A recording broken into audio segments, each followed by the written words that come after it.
Normal residents of India and non-residents of India. Normal residents means Indians working in foreign embassies in India. मतलब जो foreign countries होती हैं वो अपनी embassies बनाती हैं इंडिया में ही, ठीक है।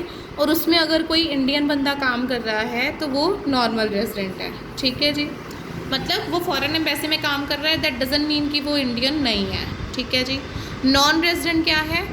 Foreigners working in Indian embassies in Canada and Japan. मतलब हमारी एम्बेसी जो बाहर है उसमें अगर कोई फॉरेनर काम कर रहा है तो वो नॉन रेजिडेंट है, ठीक है जी।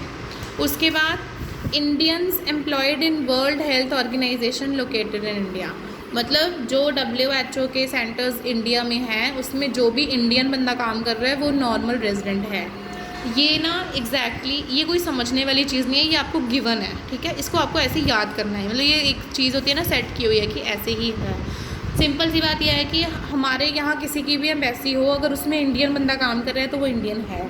लेकिन बाहर कोई एम्बेसी है उसमें फॉरेनर बंदा ही काम कर रहा है तो वो नॉन रेजिडेंट है। मतलब अगर उसमें कोई इंडियन काम कर रहा है तो वो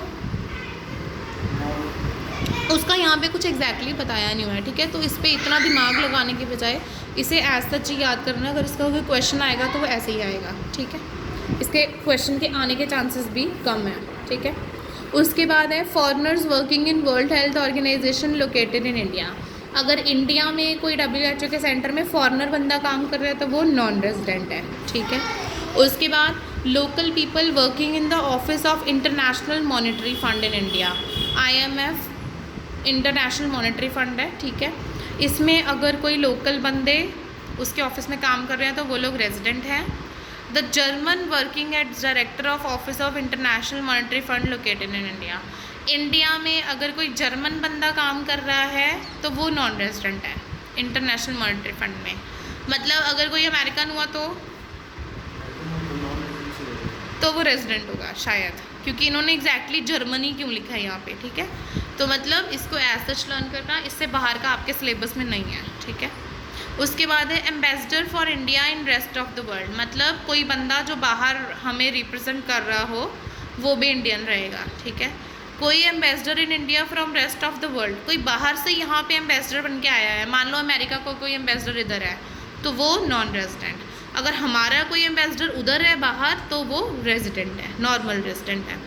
उसके बाद है the foreign citizens living in India for a period of more than 1 year.